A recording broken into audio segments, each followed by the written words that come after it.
Hey everyone, as you're coming in, if you could let us know where you're tuning in from. It's always great to know where our viewers are tuning in from. So let us know what brought you here today, where you're viewing us from. Looks like we have about 18 people so far.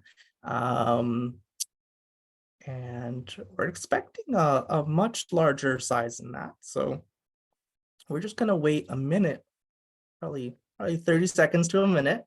Um, Looks like we have someone from California and New Haven, Enfield as well. Welcome so much to this really awesome and important Northampton, uh, this really awesome and important program. Um, I live in Northampton, but I stay in Connecticut during the week because my job is in Hartford. um, so good to see someone from Northampton. Looks like the numbers are starting to slow down, so I'm just going to go ahead and get started, and folks can just continue to chat in the chat, continue to have conversations in the chat, and I will start the introductions. So if this is your first time joining us, hello, I am Omar Acevedo. I'm the literary program coordinator at the Mark Twain House and Museum in Hartford, Connecticut. And I'm absolutely delighted to host tonight's program, State on Freedom, the long history of Black power through one family's journey. First, I need to thank our sponsors. Our virtual programs are produced in part with support honoring the late Frank Lord. We are happy to honor his memory with these programs. We are also incredibly grateful to the Wish You Well Foundation and Connecticut Public WNPR for supporting all of our virtual programs. As a nonprofit organization, the Mark Twain House and Museum depends on contributions to share our enriching programs like State on Freedom, education initiatives, and events with our community. If you can, please consider donating. I'll provide a link for that in the chat once I'm done. And I'll tell you a little bit more about tonight's program. If you don't know, we are welcoming Dan Berger and Christina Greer for a discussion of Dan's book, State on Freedom, which is a new history of Black liberation, told through the intertwined stories of two grassroots organizers, Michael Simmons and Zoharah Simmons. Who are also joining us tonight. Our author, Dan Berger, is a historian of activism, Black power, and the carceral state. His book, Captive Nation, Black Prison Organizing in the Civil Rights Era, won the 2015 James A. Raleigh Prize from the Organization of American Historians. He is a professor of comparative ethnic studies at the University of Washington, Bothell, and coordinator of the Washington Prison History Project.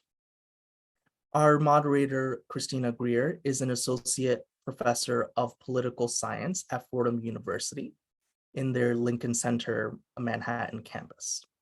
Her book, Black Ethnics, Race, Immigration, and the Pursuit of the American Dream, investigates the increasingly ethnically diverse Black populations in the US from Africa and the Caribbean. She received her BA from Tufts University and her MA, MPhil, and PhD in political science from Columbia University. As I said earlier, we encourage you to have a conversation in the chat. If you have a specific question, you can post that directly into our Q&A section. It's in the middle bottom center part. So if you have questions, just pop those in there. If you put them in the chat, they may get lost. So we want to make sure we get to your question. And you can ask them at any time. You don't have to wait until the Q&A section at the end of the program. Please also know that you can click on live transcript to see live auto captioning of this event. And finally, and perhaps most importantly, I will be putting a link in the chat to purchase State on Freedom through our museum store. And if you purchase through our museum store, you're supporting the museum itself and of course, our honored guest. So that is all from me. I will be behind the scenes in the chat. If you have any questions or issues, please reach out to me. And I will turn this over to Dan and Christina, and then of course our special guests as well, Michael and Zoharah. Hi there, Omar. Thank you so much. And Dan, I'm so excited for this conversation. And thank you all for tuning in, especially folks from Northampton. I'm a little partial, and I see some jumbos are here, so that's great too. And I want to thank Michael and Zoharah as well, and we'll sort of bring you all in, hopefully after I talk to Dan just a bit. So Dan, I just want to open up because you start the book with a Toni Morrison quote. And I always love when people start their work with a quote from literature that sort of grounds us in what we're about to experience. And you say, look how lovely it is, this thing we have done together. And I feel like that's a theme that comes through the entire book, not just with families, but with community, and this idea of like nothing gets done by ourselves. And you sort of start that off right away. Do you read literature to inform your scholarly work? I have to read literature when I'm ready to write, which, you know how that goes. But it's like when I'm ready to sit down and write, I've got to, you see, I've got tons of literature behind me. I need to hear the language roll around in my head. And your prose are so beautiful. I'm kind of like, is he a sneaky literature person like me? Like, what's going on? Well, thank you for that. And thank you to the Twain House Museum for hosting the conversation. I wouldn't say that I'm a sneaky literature person by any means, but I certainly retreat to novels and poetry just to rekindle my imagination. And I think for this book in particular, it was really helpful. I mean, Toni Morrison, her literature, but also her essays, her sort of writing on writing was really helpful. And I spent a lot of time listening to interviews with writers on writing. And I think that really spoke to me. I had that sort of parasocial relationship with a number of novelists as I was listening to podcasts or other sort of presentations. And there were a few novels that really guided me in thinking about how to tell a story of two people that would sort of alternate between their perspective. So like the novel Exit West really was quite a touchstone for me, because this is such a powerful novel about migration, and it was a story of sort of how migrants survive as they sort of travel across the world. And the entire book, you only learn the names of the two protagonists. And you don't even, it's been a minute since I read it, but I think you don't even learn their last name. I think it's just their first name. So, when I was reading that and thinking like, can I write a book with only two people's names in it? Yeah. And of course, history has other contextual challenges that novelists don't have. So certainly there's a much wider cast of characters in State on Freedom. But I think the chance to sort of think imaginatively and creatively about how to tell a story was a big influence for me in this project. Well, I think it's really important because a lot of people think they already know the story, right? And so telling it from a slightly different lens opens up the story in a much more, I would say, dynamic and powerful way, because we've been told a series of stories in somewhat like linear fashion, if you will. And so I want to like zoom out 30,000 feet, especially for our viewers at home or listeners at home, where I want you to tell us sort of where you're from and how this project came to be, because you mentioned Philly, go Eagles.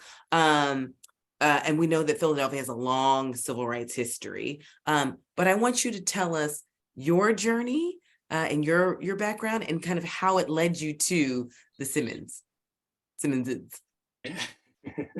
Yeah, so I grew up in upstate New York until I was a teenager, and then we moved to Florida, and I went to high school and college in Florida. But I was also so getting into activism and politics when I was in high school, and I think that move was very, disruptive to be separated from my friends and move to a totally different context. And so trying to figure out some sense of of history, right, of how people do politics, was really a strong guide for me, a strong desire for me. And I really felt a lack of that in high school. And then when I went to college at the University of Florida, I started there the same year that Zoharah started there as a professor, and had a wonderful history teacher, Louise Newman, who invited Zoharah to address the class as her history survey class. And I was just sort of blown away by that, right? By her story, by the sense of, that the civil rights movement, you mentioned, Christina, we're told in this linear way, but it also has a kind of endpoint, right? Whether it ends with, I Have a Dream speech in '63, or it ends with King's assassination in '68, it's sort of bound up with either famous speeches or famous tragedy, and yet we're supposed to believe that it's all done. And so when I met Zoharah and she talked about, her experience in Mississippi Freedom Summer in 1964, being, one of the only women project directors of a project during Freedom Summer, and she talked about, her experience of coming from the civil rights movement to Black power, right? And these are things that are often treated very separately. And also she talked about being raised by her grandmother, who was raised by her grandmother, who had been enslaved. And both of my maternal grandparents were Holocaust survivors, and I grew up with that kind of proximity to that trauma being very central.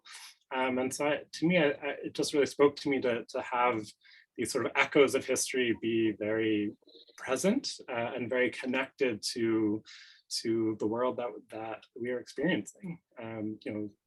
The year 2000 was the first election I was old enough to vote in, and I lived in Florida during the 2000 election. And I remember being on several marches for voting rights alongside Dr. Simmons as well. So, she was a big sort of beacon for me as an undergraduate. But then when I graduated and moved to Philadelphia, I met Michael Simmons, her ex-husband and still lifelong friend and co-parent. And it was a sort of similar story of hearing, how history really lives in all of us, and people who had not really made the history books in a lot of ways had actually made a lot of history.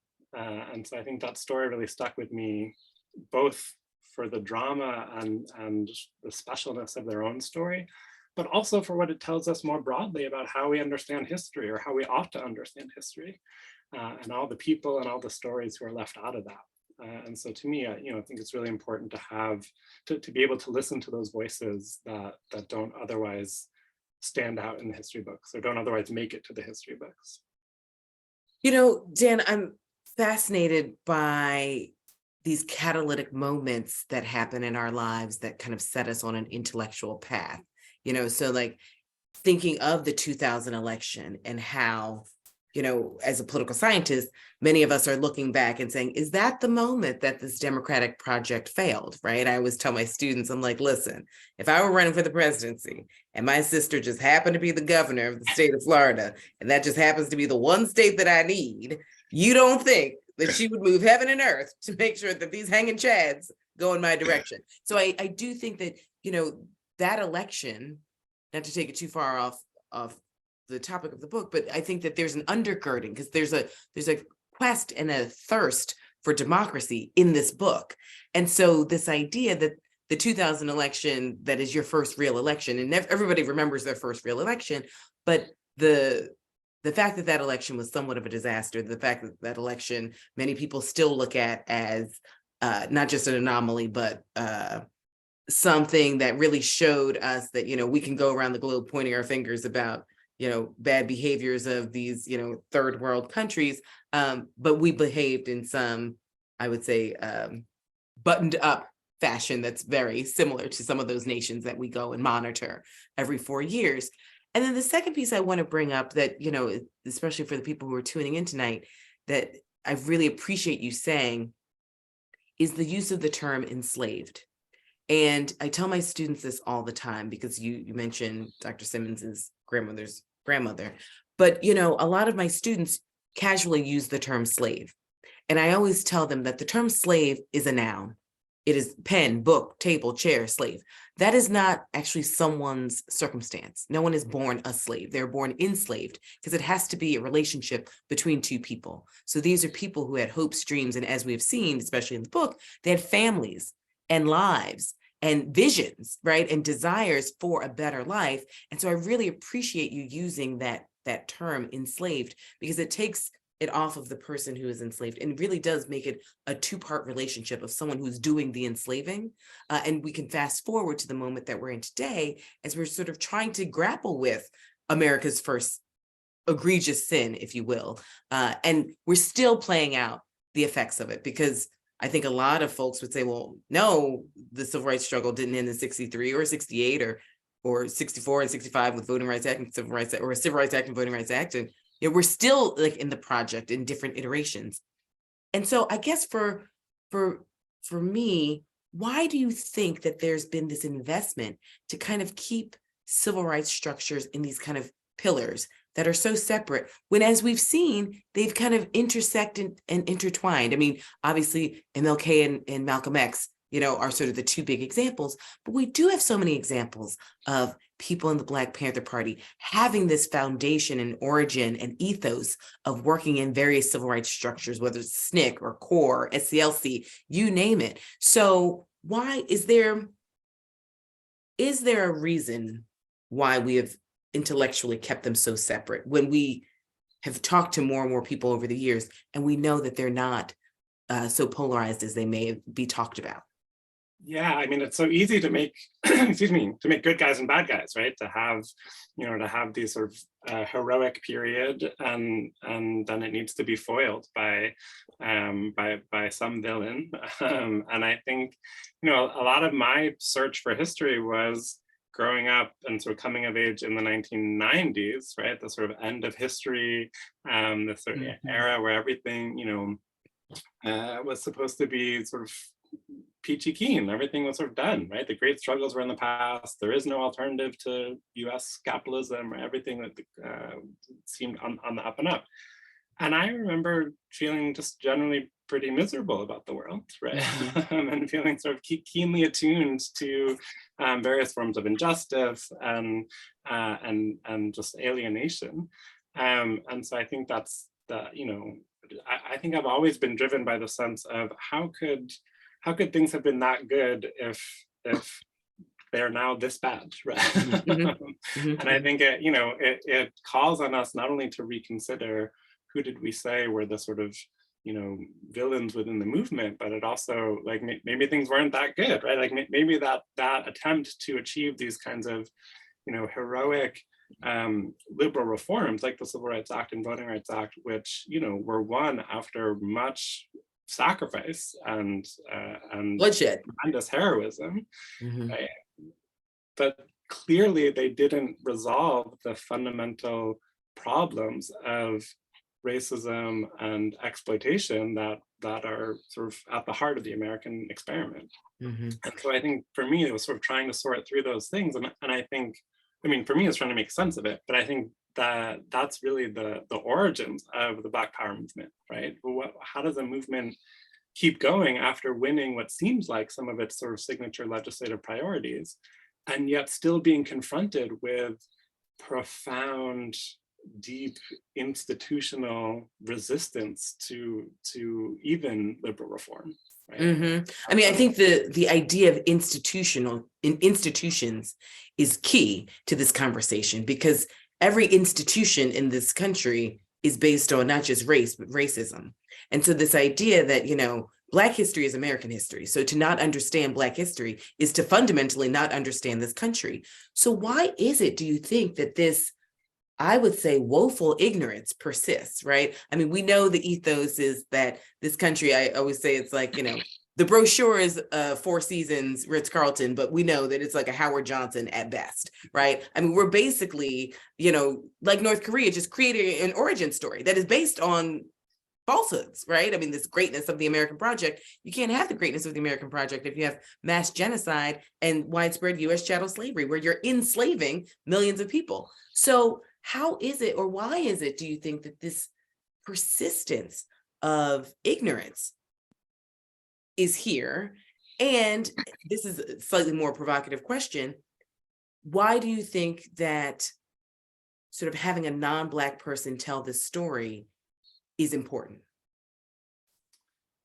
Well, I wouldn't say it's necessarily important to have a non-Black person telling the story. I think there's been such profound and wonderful proliferation of Black scholars and artists and storytellers who are telling versions of this story that I feel very indebted to.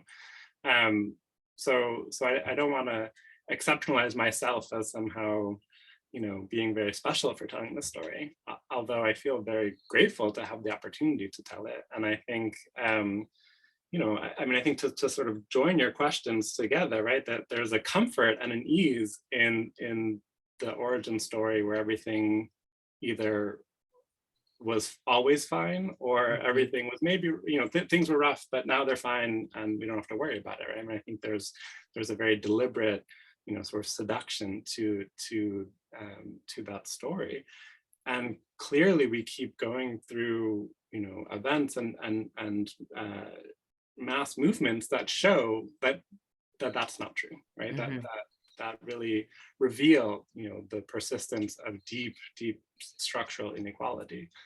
And I think a lot of the attacks that we're seeing right now on education, on the right to read at a basic level, are precisely aimed to prevent people like me from being able to know these stories, right? Not even tell them, but just to know them, to have access to them.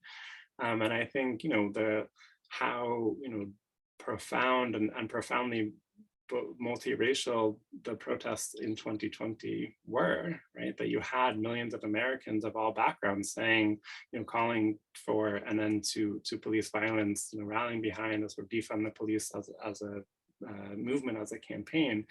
I think we have to reckon with everything we're seeing now is an attempt to try to make that impossible. So I feel very, fortunate to be able to tell this story, but I don't, and I appreciate that part of your question, but I also don't want to make myself seem extra special for doing this, right? I think that there are lots of Americans, of all backgrounds, who, and not just Americans, actually, as I learned in doing this book, and Mike and Zoharah can talk more about, but lots of people all over the world who take particular inspiration from the Black radical tradition, right, from the Black freedom struggles that this book tries to recount, right? And the fact that the work that Black Americans have done in this country is of such global inspiration, I think is something that is worth returning to, right? It's not just a national story.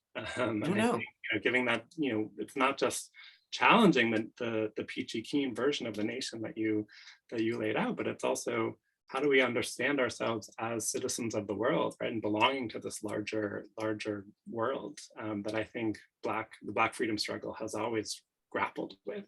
Yeah. Well, first of all, you're the only person on the planet who uses the phrase peachy keen besides me. That's one.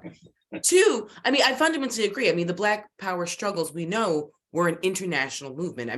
We also know that, King's assassinated, not trying to mobilize Black people, but trying to mobilize poor people of all stripes, and helping people see their circumstance. I think I'm just always fascinated by, I'm not fascinated by it, but fascinated and frustrated, and fundamentally understand that some people will never understand or even process this book if it were written by me.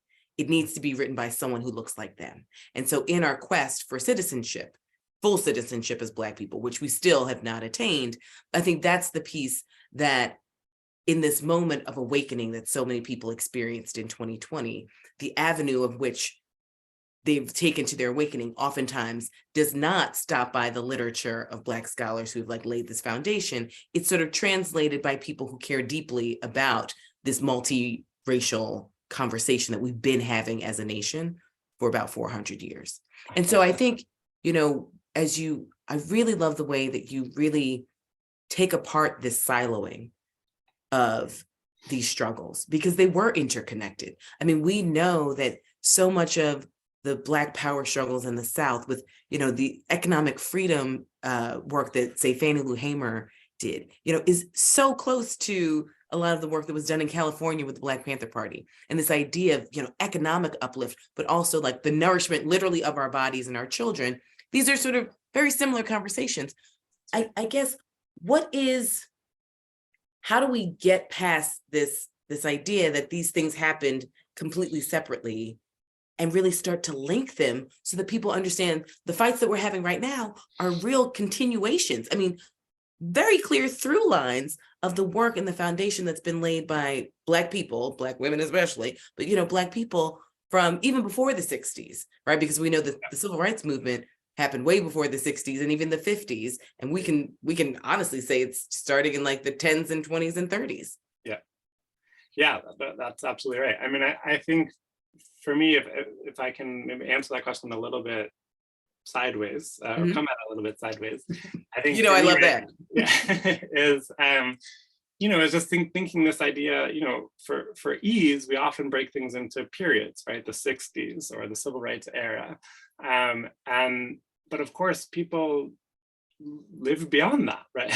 I mean, not everyone, but many people sort of got their start before, as you were saying, but also people got their start in that time period, live long political lives. And I think we can only begin to understand our reality when we start to make those kinds of connections, right? I think that again, there's that convenience of sort of parceling the past as behind us, right, and sort of giving us this sort of tidy story.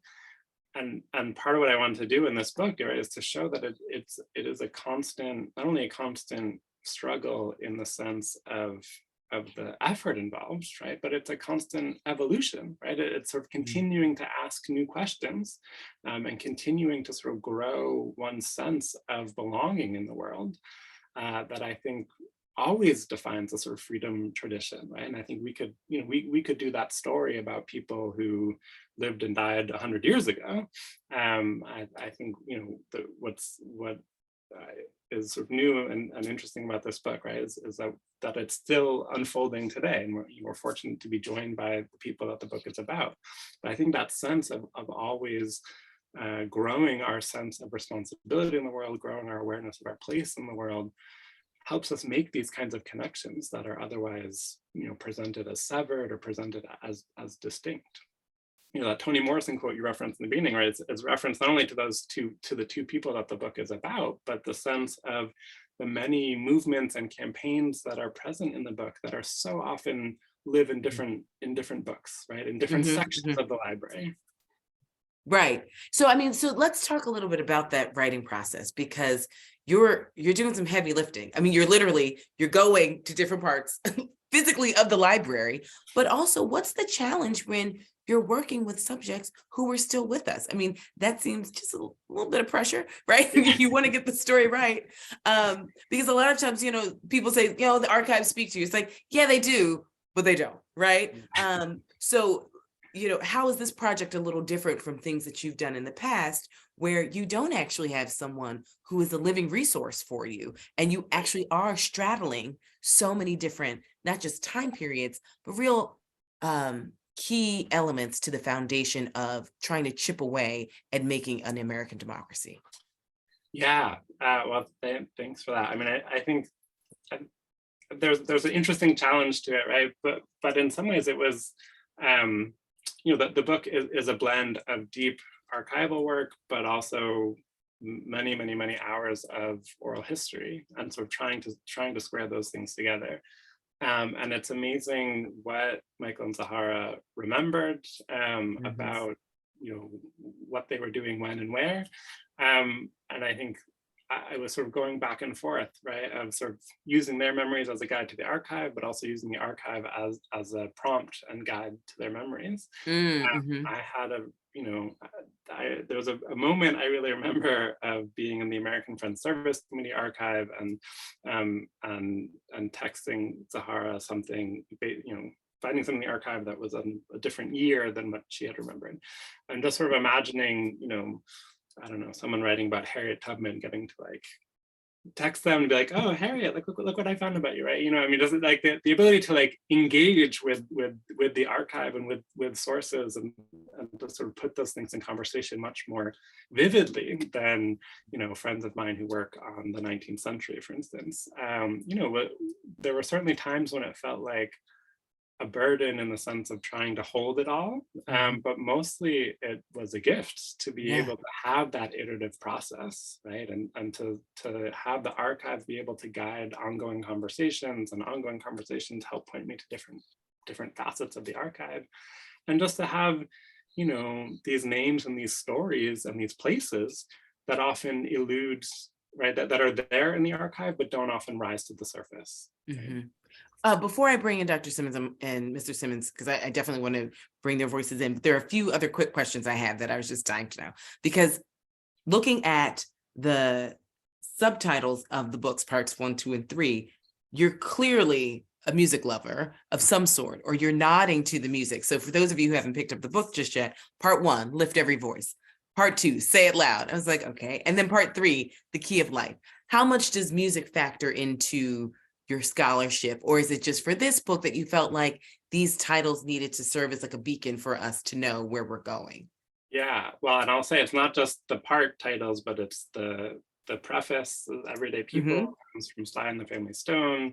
Love Supreme. Love Supreme, Coltrane. The epilogue is named after a Janelle Monáe song. So I would say music is in one way at the core of my scholarship, but I don't write anything about music because so you wouldn't necessarily know it beyond those titles. I don't feel like I have quite the chops to write about music or to study music, but I mean all of my writing has a profound and ongoing soundtrack, and I think being able to listen to the music of the time is really important to just sort of get the feel of it. But also, you know, there's a lot of other more contemporary music that I think I think with it. I think alongside it. You know, I have a friend who said I work to get up and go music. Like I just need that kind of energy to sort of help me power it through. So I feel like there's a lot of music in my head as I'm trying to put things on the page. You can feel it because there's a rhythm and there's a melody to it that's really palpable. And what other books would you say this book is in conversation with? Listen, we're selling this book tonight, and the link is in the chat. But what other books would you say sort of are in conversation with this really relevant book right now? Yeah, I mean, Saidiya Hartman's Wayward Lives, Beautiful Experiments is just one of the best books I've ever read, period. And that book came out while I was already working on this, but certainly spoke to me in her attempts to sort of recreate lives that so often are impossible to find in the archive, and yet here she gives this sort of full accounting, or as full an accounting as possible, and some of the narrative moves she's making I thought were just quite profound. You know, I feel very indebted to scholars like Jean Theo-Harris and her biography of Rosa Parks, to try and show actually like this person who's been frozen in time for this one event had a really long political life, right? And so we have to understand that long political life. And I had sort of an opposite challenge, right, in the sense of writing about people who for most historians have not been frozen in time, right, but who are not well known. But I think that sense of the long life really spoke to me. There's a number of books that I can point to, but one other that I'll just say for now is Stephen Mufson's book on South Africa called The Fighting Years, that was about the sort of new wave of sort of Black consciousness organizing in South Africa beginning in the late 70s. It's a work of journalism, but you know, lots of interviews, lots of sort of scholarship that's there. And I think really captures that sense of, well, the organizing is ongoing, but there are moments when the organizing really speeds ahead, right? right? And I and for lots of conditions, right, that sort of cause that people are sort of navigating. And I think that, trying to understand that in a very focused way in South Africa, but really situating that as I think a more human phenomenon of how organizing happens was really helpful. And so for those of you who are tuning in, start thinking about your questions and please put them in the chat so we can hopefully get to them. And, Dan, this is the Mark Twain House. I'm so thankful to, the staff and all the members of the Mark Twain House that make these important talks happen. What do you think Twain would make of this book? I always think, because, I'm a proud trustee of the Twain House. I read Twain because he helps me better understand America. He's by far one of my favorite authors. I feel like he understood white people in a way that helps me understand white people from the North and the South, right? As Malcolm X says, anything south of the Canadian border is the US South. And I'm like, Mark Twain understood that really well, and he articulated it. I think he sort of captures Black-white relationships and all the different facets and dynamics in a way that is oftentimes not written about. And so what do you think he would make of this book and the way that you approach kind of Black American history as American history, which he was very influential in giving us a permanent record on? Sure. Yeah, I mean, I'm no Twain expert, I must say. I think one thing that your question calls to mind is, his quote, "I never let my schooling get in the way of my education." And I think that is an important touchstone for the three of us, really, in different ways, as folks who read the book will see. But I think one of the, in addition to Twain's work, sort of, recounting Black-white relations, as you said, I think Twain, as an activist and a member of this anti-imperialist league, I think would appreciate the ways that this book sort of moves beyond the borders of the country, I would hope. And I also, it's a serious book. There's a lot of heavy things that happen, but there's also some levity. I mean, there's some funny things that both Michael and Zoharah sort of do or say or sort of go through, and I think Twain really had that ability to combine the abjection that defines white supremacy in this country with also some levity, right? That people are still mischievous and subversive, Yes. and sarcastic and all of that. And so I hope that that he would appreciate my attempts at that as well in this book.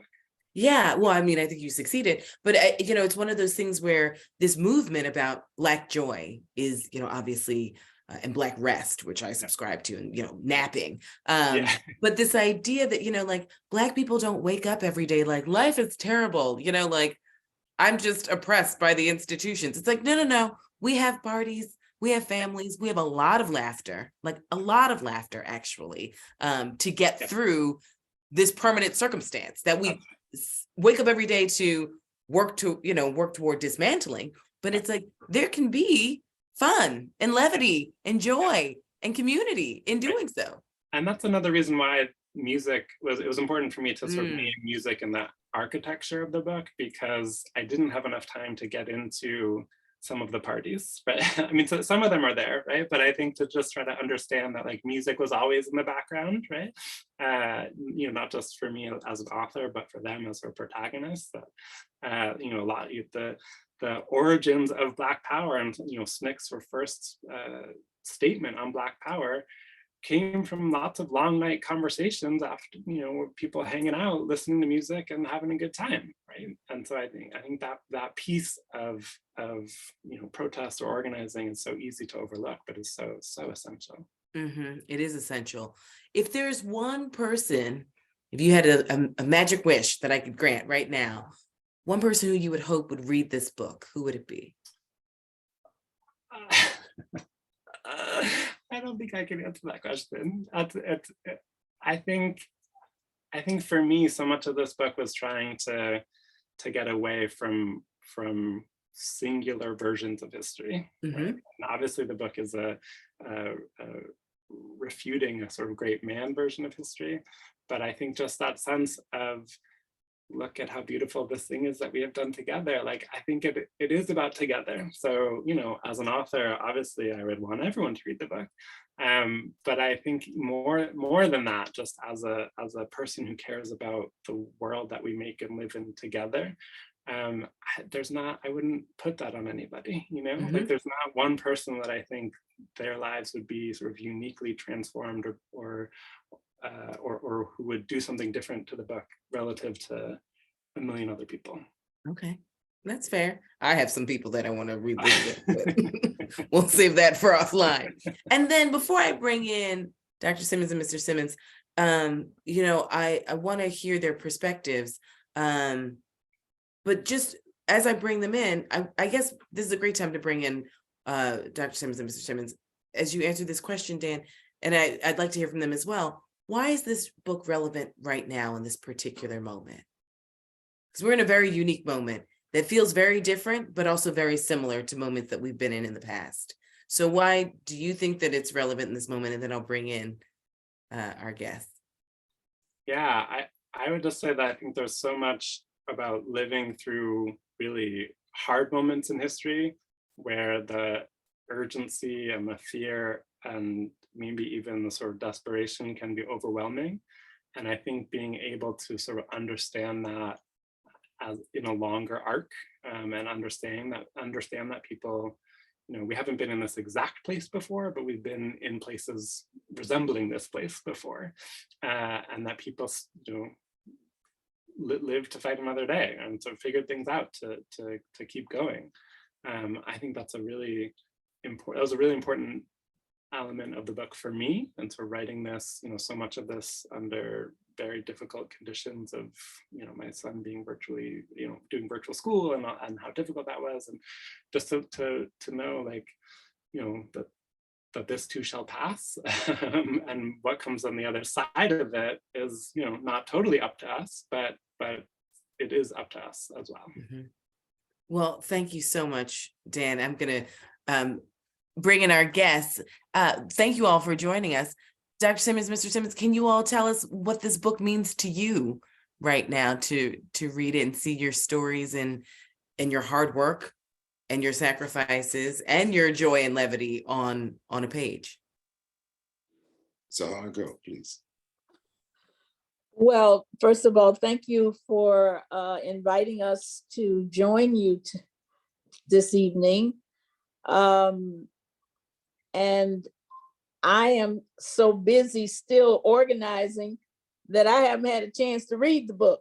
Of course, I saw the galleys and you know, had the opportunity to comment, but since it's actually between two covers, I haven't even had time to see it because of the work that I'm engaged in. But I am very, very appreciative that Dan thought that Michael and my story was something that needed to be chronicled.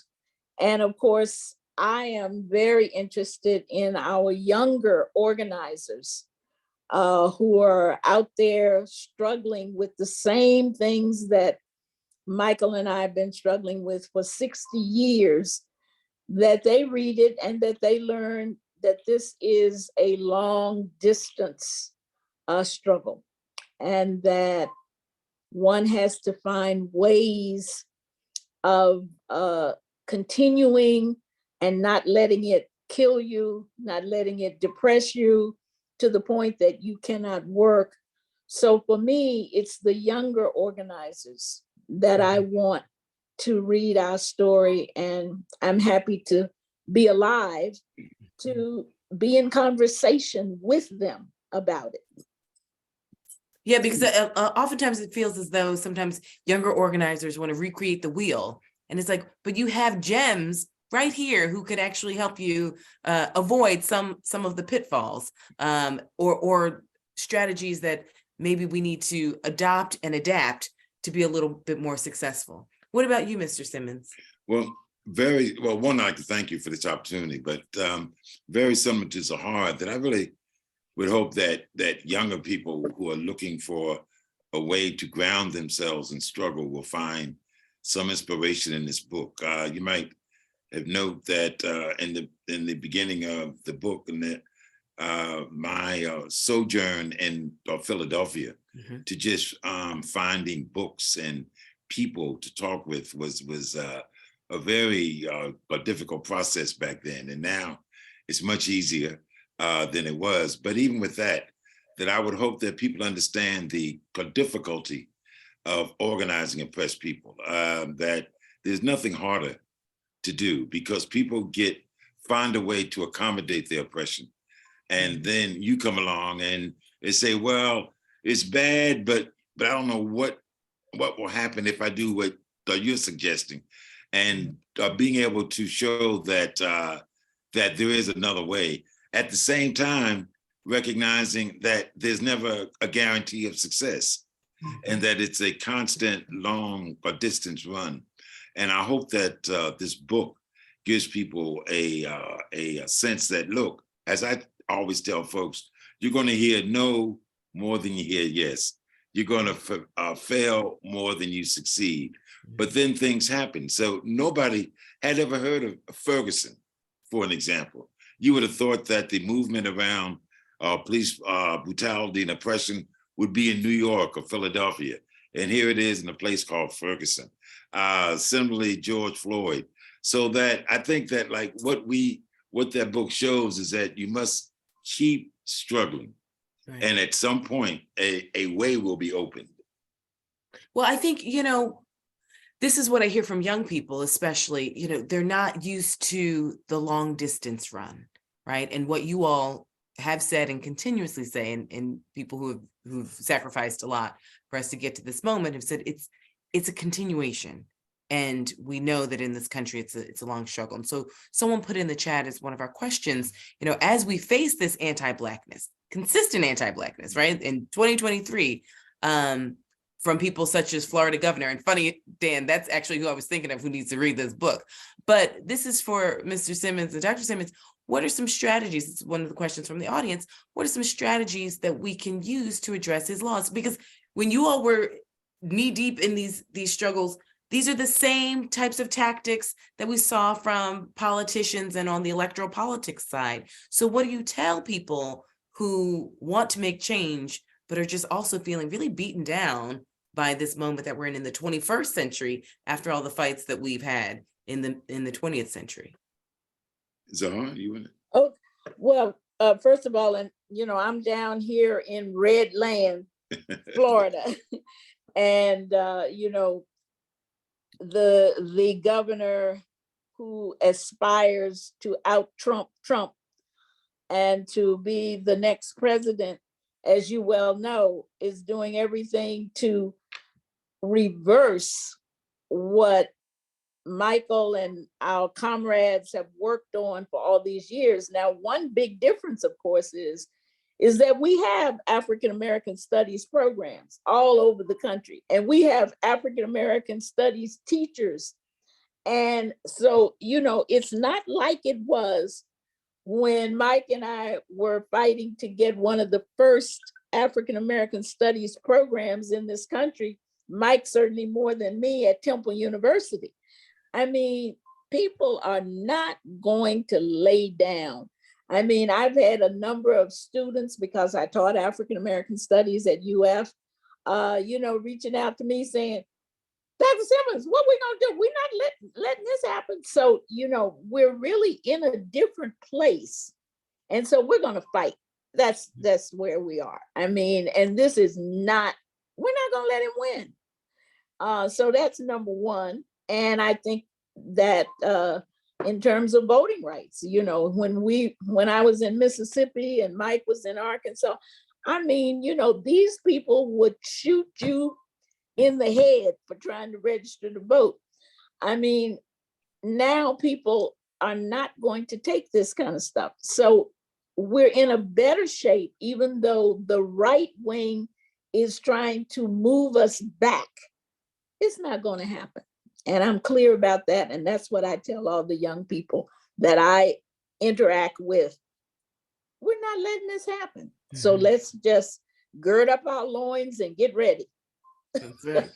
What about you, Mr. Simmons? Yeah, I really don't have much to add to that, except to say that I mean that the things that are this that's going on, like what's going on in Florida, I think is more performance art, and I don't mean to minimize its impact in the short run. But when I think about the efforts that I went through 60, almost 70 years ago to find out about African Americans, I mean, I was almost 20 years old before I even heard the name Marcus Garvey. I thought Paul Robeson was a singer, period. And I had not even heard of W.B. Du Bois. I mean, now today, these names almost are part of the mainstream parlance of African Americans, not just intellectuals, but just in general. So that while DeSantis may be able to slow down my ability to get a PhD in African American studies, they sure can't stop the knowledge that is out there. And if we could start freedom schools in Mississippi in 1964, there's no way in hell, if you pardon the expression, that they can prevent this information from being out there. I mean, it's ludicrous, frankly. Right. Now, someone put a question in the chat for you two.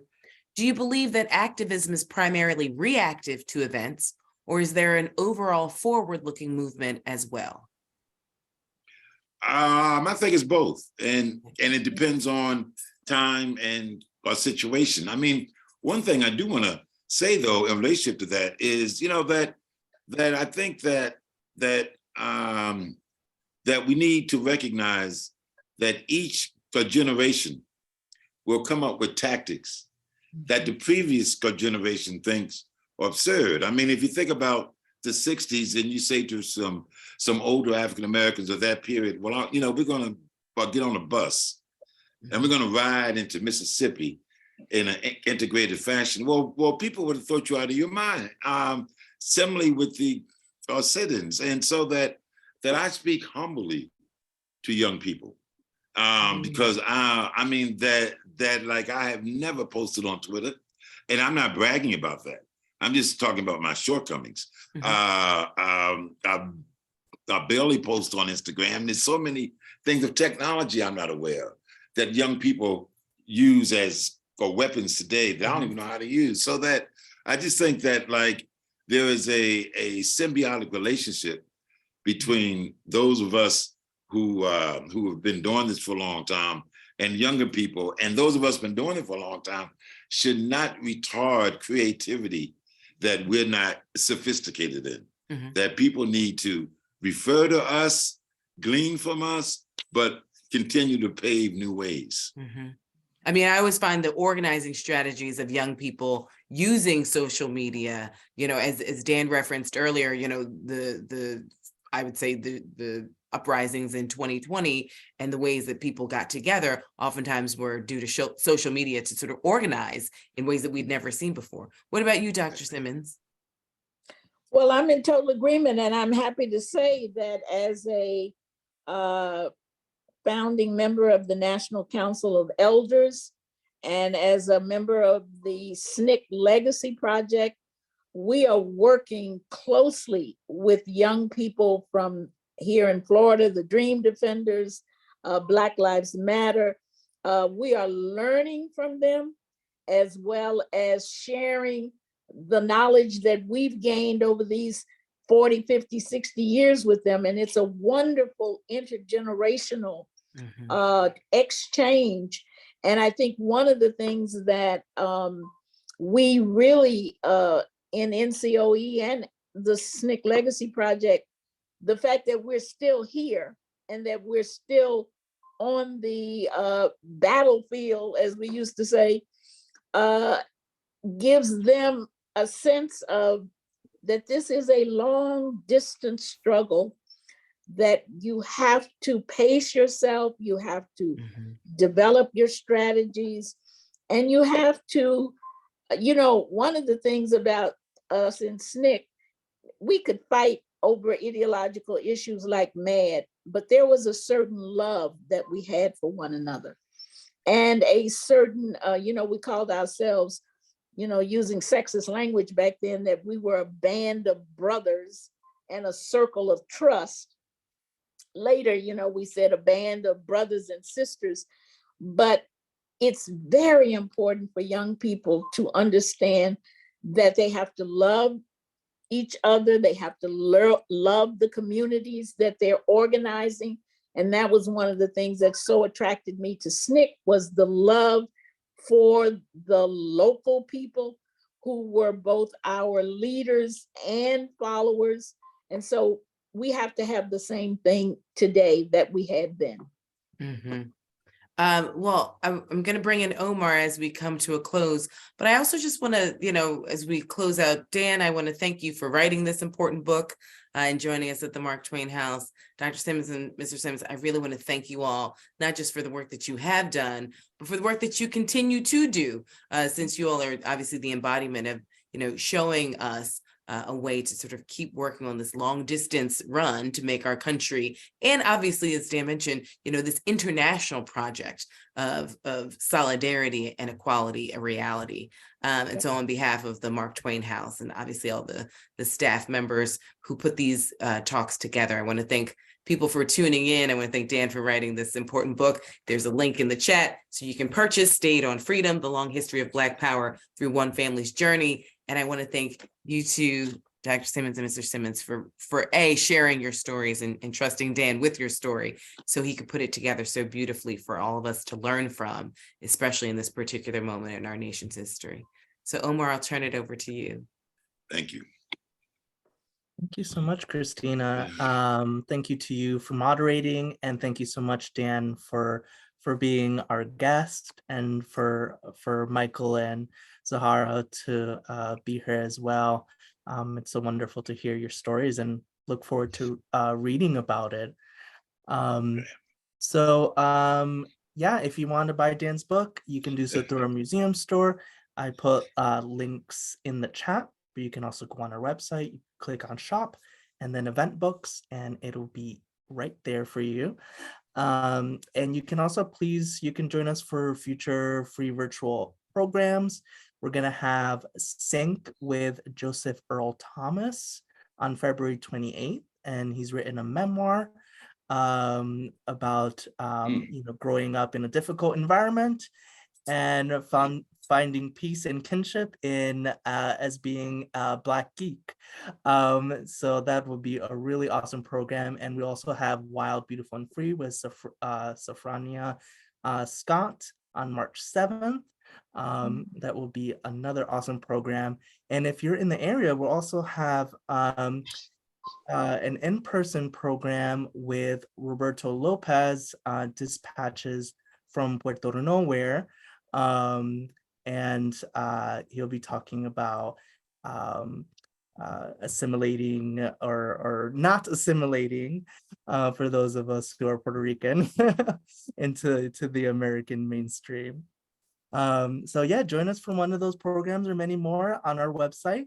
And I hope you all have a great evening. Thank you. Thank you so much. I appreciate it. Thank you. Thank you for doing this program.